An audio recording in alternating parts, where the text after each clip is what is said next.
many of you would like to be an influencer? Only one, okay. Why? There's no reason.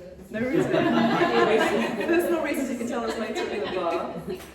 That surprises me because 57% of Gen Z, I can't say Z because I'm British, Gen Z, wants to be influencers, and that's a big number. Why do you think that is? It looks like easy money. Looks like easy money. Any more? Public exposure. Public exposure. Ooh, is that a good thing? Because you see influencers everywhere. Okay. So So why does that make it a good thing or a bad thing? So they're influencing, of course.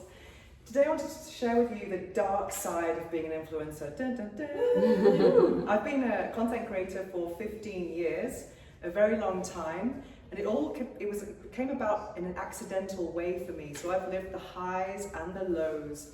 What do you think the dark side might entail? Haters.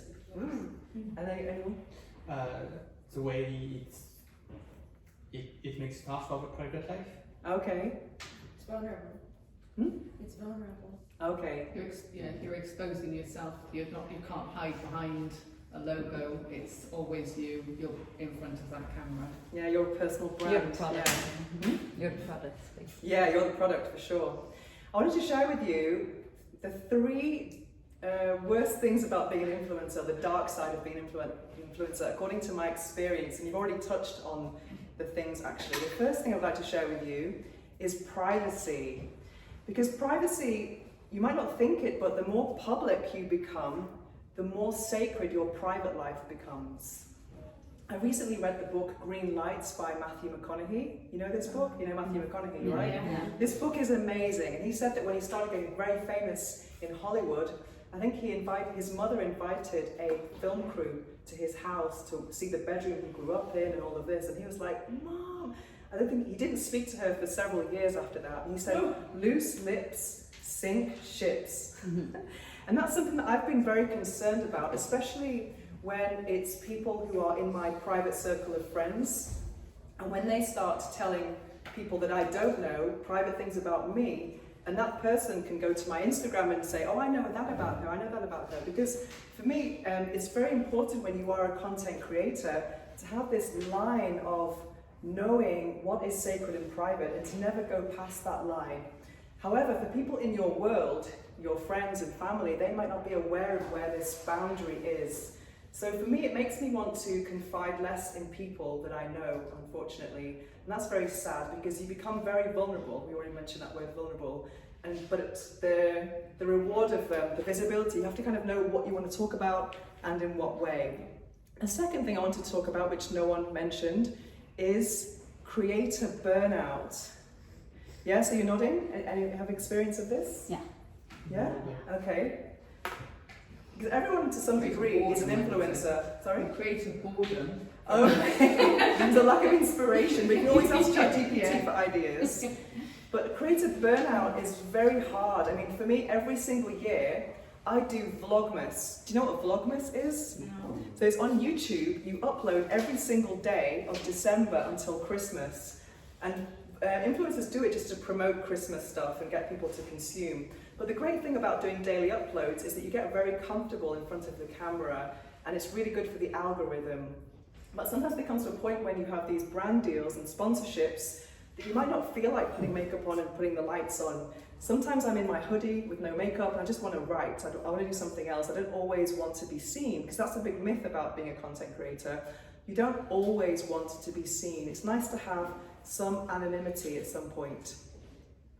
And the last thing, the biggest thing is, what do you think it is? Instability. Privacy? No. Okay, privacy. Haters. Haters. Oh, Haters.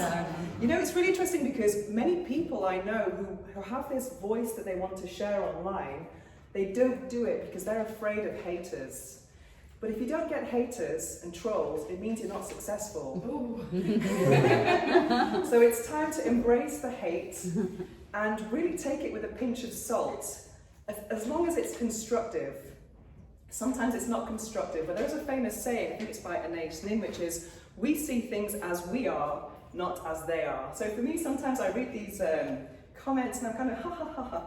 I mean, sometimes, for example, like my topic is sexuality, and I get all these comments like, Jesus can save you, and I'm like, I don't want Jesus to save me. Like, it's okay, pray for me if you want, but I don't want that, you know. But it kind of amuses me, and I think to myself, this is the universe telling me, if you want more success, there'll be more of this. So develop a thick skin. And also, when you think about it, trolls. What kind of people are trolls? Cowards. Bored people. Cowards. Cowards. They never have a profile picture. And this is the controversial part of my speech now. Whenever I give a speech, I take a plethora of these evaluation sheets and I read them the next day at home during my breakfast. And I'm always looking at, what can be improved. And when things are constructive, it's always helpful. But last time I spoke, I read an evaluation that shocked me. It was a personal attack on me. No. And I couldn't believe it, but of course there was no name. So I would ask you to put a name to your evaluations.